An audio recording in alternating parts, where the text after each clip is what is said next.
Kevin Rivoal a fêté ses 30 ans l'an dernier. Kevin a débuté le ping à 7 ans au club de Châtillon dans les Hauts-de-Seine. 4 ans plus tard, c'est à Asnières qu'il continue sa progression et s'essaye à une année de sport-études. À 12 ans, classé 18, il intègre le club d'Issy-les-Moulineaux qui lui propose à l'époque une place en équipe réserve. 18 ans plus tard, Kevin fait toujours partie de l'équipe évoluant en National 1. Il est aujourd'hui classé 124e au classement national. J'ai toujours été dans l'équipe, malgré le fait que quand je suis arrivé, j'étais vraiment pas le titulaire. J'ai pu progresser au fur et à mesure des années. Moi, ça a été plutôt régulier. J'ai pas eu de progression fulgurante comme certains joueurs. Moi, ça est venu petit à petit, palier par palier, on va dire. Et du coup, c'est ce qui fait que je suis toujours là, quoi. C'est marrant d'être passé on va dire, du petit jeune à qui on donnait sa chance, à maintenant un peu le capitaine qui a vu passer de nombreux joueurs. J'ai vu passer pas mal de joueurs. C'est un peu une fierté quand même dans mes années lycéennes. L'équipe réserve d'Issy-les-Moulineaux accueille les meilleurs espoirs français depuis de longues années, encadré par un certain David Johnston. Kevin aura croisé le chemin de plusieurs champions dans son équipe, Alexandre Robineau, Gianna Couzu, Irvine Bertrand ou encore Alexandre Cassin, tout juste âgé de 12 ans sur cette vidéo. C'est marrant de me dire que j'ai pu participer à ma petite échelle à leur progression, en les faisant jouer dans des divisions où quand ils sont arrivés, ils étaient un peu dans la même situation que moi initialement ici. C'est-à-dire le petit jeune qu'on fait monter, etc. Et me dire que j'ai participé à leur progression, c'est quand même assez valorisant. Contrôleur de gestion en ressources humaines à l'Institut Gustave Roussy, Kevin doit jongler entre son travail quotidien et ses séances d'entraînement. Donc forcément, il y a une fatigue qui s'accumule au fur et à mesure, qui n'est pas facile à gérer. Un emploi du temps aussi qui n'est pas facile, donc les périodes de repos font du bien. Et ça, c'est jamais évident. Après, moi, je trouve que c'est un petit équilibre aussi. C'est-à-dire que ça a ses inconvénients, comme j'ai dit, mais ça a aussi ses avantages. Dans le sens où, quand ça va pas bien d'un côté, on peut vite retrouver un peu de peps de l'autre côté. C'est-à-dire, ça va pas bien au boulot, le ping, je m'éclate, et finalement, ma journée se passe bien, ça rattrape un peu, et inversement. Donc j'aime bien avoir ces deux petites soupapes qui font du bien. Voilà. Après, le niveau professionnel, je pense que ça aurait amené un niveau d'exigence que j'aurais pas... Je ne sais pas si j'aurais eu la force et le courage d'avoir. Donc finalement, je pense que j'ai plutôt bien mené ma barque et je pense que j'ai pris le bon choix. Et aujourd'hui, tu es dans quelle optique? Celle de continuer à progresser ou de garder ton niveau actuel? On peut toujours progresser, on veut toujours progresser. Après, il faut avoir confiance, je commence légèrement à vieillir quand même. Je viens d'avoir les 30 ans. Jouer le plus longtemps possible. L'adrénaline de la compète, entre guillemets, elle nous manque dès qu'on l'a plus. En général, c'est aussi ce qui me fait kiffer ma situation, c'est de me dire que moi je côtoie les deux en fait. C'est-à-dire que je vois le côté professionnel où les gens travaillent, etc. Mais je vois aussi le côté pongiste presque professionnel où je me rends compte de la chance que j'ai de pouvoir toucher ce niveau et de pouvoir en profiter, quoi. Gaucher, un jeu atypique et pourtant, Kevin n'est pas forcément celui qu'on regarde jouer. Je pense que la base en France, c'est d'avoir un jeu assez offensif, de prendre son coup droit, etc. Alors que moi, c'est pas vraiment mes qualités. Alors moi, je joue plus sur les miennes, donc qui sont plus le toucher de balle, le contrôle. Donc, ce qui fait que j'ai un jeu relativement atypique où je joue beaucoup sur les variations, sur les profondeurs, choses que ne font pas forcément les autres joueurs. Donc c'est là où mon jeu est vraiment particulier. Tu cherches à le faire évoluer, ton jeu? On essaie toujours de le faire évoluer, en tout cas de le faire progresser. On a toujours des points faibles, des points forts à améliorer toujours. Donc, forcément, on cherche à améliorer. Après c'est pas forcément évident. Je connais mes qualités et mes défauts. Donc faut savoir jouer avec et faire fructifier ses qualités au mieux, quoi. Alors je vais te montrer une photo. Ouais. Je vois ce que c'est. Donc ça, c'était Monsieur Bobillier qui a joué contre moi la dernière journée l'année dernière. C'est une belle preuve de ce que je fais endurer à mes adversaires. C'est une preuve d'amour, ça, tu crois? Enfin, je sais pas si c'est une preuve d'amour, mais ça prouve que je ne laisse pas indifférents les adversaires. Tu lui as remboursé quelque chose ou pas? Non. Pourtant, en plus, sur le match, il ne s'est pas passé grand-chose pour le coup. Mais j'ai fait bien pire. Mais du coup, ça arrive souvent que, de par mon jeu, l'adversaire a l'impression d'un peu déjouer. ce qui est un peu le but que je cherche.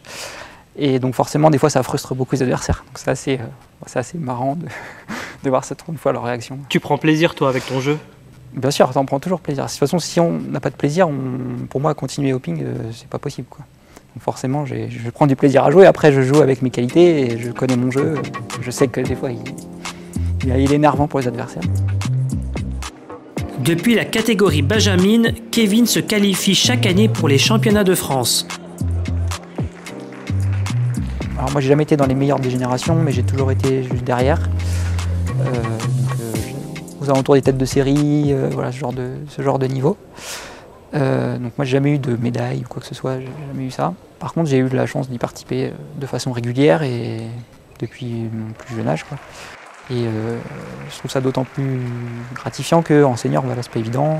Au fur et à mesure des années, on travaille, on perd du temps, on a moins de temps pour se consacrer, on ne fait pas forcément tous les tours indiv, comme j'ai dit. Donc c'est plus dur de se qualifier, il faut être un peu plus calculateur, on va dire, sur ses tours. Donc c'est pas évident, mais c'est une fierté d'avoir réussi à les enchaîner. Ça fait 10 ans quand même, donc ça commence à faire une certaine longévité. Donc, je trouve ça pas mal. Après, au championnat de France, entre guillemets, en senior, j'arrive plus ou moins à sortir de poule, ça dépend des années. Donc comme je disais tout à l'heure, c'est l'occasion de rencontrer un des 16 meilleures têtes de série, donc un des 16 meilleurs joueurs français. En général, la plupart des meilleurs joueurs français y sont. Donc là, c'est super gratifiant de jouer des joueurs top players qui ont mon classement mondial, alors que moi, c'est mon classement français, quoi, aux alentours de la 5e place. C'est super gratifiant. Pour ce faire, il faut performer aux individuels. Compétition qui est de plus en plus délaissée par les joueurs évoluant au même niveau que Kevin. Si je continue, je ne sais pas, dans le sens où la réforme des individuels qui a eu lieu il y a quelques années a quand même un peu changé la donne en termes de jeu. L'idée est que maintenant, c'est plus vu comme des tournois, en fait, c'est plus comme un championnat individuel. Donc ça offre plus la possibilité de, entre guillemets, à la performance pure et puis à la régularité déjà. Donc finalement, quelqu'un qui fait un super tour et qui ne fait pas d'autre chose, il se qualifie, alors que d'autres sont là toute l'année. Je trouve qu'ils sont peut-être un peu plus méritants, ils n'ont pas leur chance. Et aussi le fait que pour les adultes, quand tu es senior et notamment quand tu travailles comme moi, c'est une formule qui est particulière parce qu'on joue le vendredi, donc ça nous fait prendre des jours de congé, un minimum, voire 2, suivant la distance. Donc forcément, on y réfléchit à 2 fois avant de le faire. Et du coup, il y a beaucoup de seniors qui ont plus ou moins arrêté. Dans ma génération, il n'y a plus trop de joueurs qui font les indifs, malheureusement. Est-ce que c'est lié à ça? J'ose émettre l'avis que oui. Du coup, c'est un peu dommage, quoi. Donc on arrive aux indives et malheureusement, à part les professionnels, bien sûr, qui continuent à faire les individuels, je trouve qu'il manque une densité d'adultes, en fait. Ce qui fait qu'il y a beaucoup de jeunes qui, eux, sont qualifiés via les autres tableaux et qui font les indives. Et au final, dans les tableaux seniors notamment, on a beaucoup de joueurs jeunes, des juniors, des cadets, voire. Et du coup, ils se retrouvent à se jouer entre eux, alors que c'est pas l'idée, je pense, du tour indiv senior, quoi.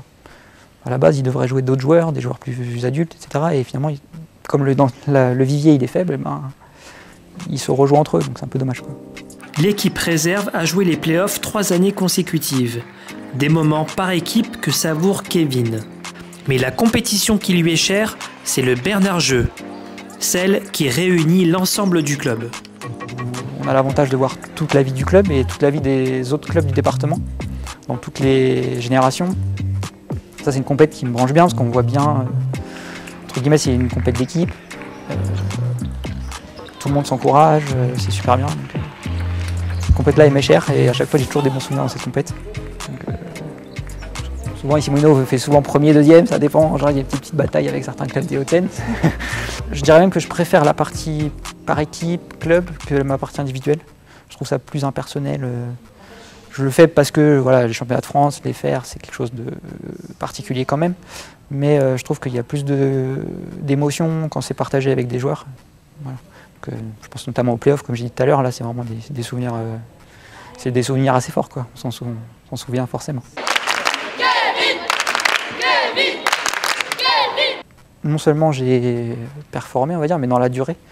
J'ai réussi à progresser à mon rythme, par rapport à d'autres joueurs qui ont fait un peu plus les comètes, on va dire. Surtout, j'ai toujours envie de jouer, donc ça c'est toujours Je trouve que c'est plutôt beau par rapport à certaines personnes qui ont plus ou moins décroché. Et moi, j'ai réussi à continuer, je m'éclate toujours. Même à l'entraînement, j'adore continuer à jouer. Je suis toujours à la recherche de, voilà, ne serait-ce que de m'éclater, à faire des beaux points, ce genre de choses. Ça me branche toujours, donc c'est que j'ai toujours la flamme, entre guillemets. Moi, ce qu'on peut me souhaiter, c'est de continuer, de ce que ça dure le plus longtemps possible, tout simplement.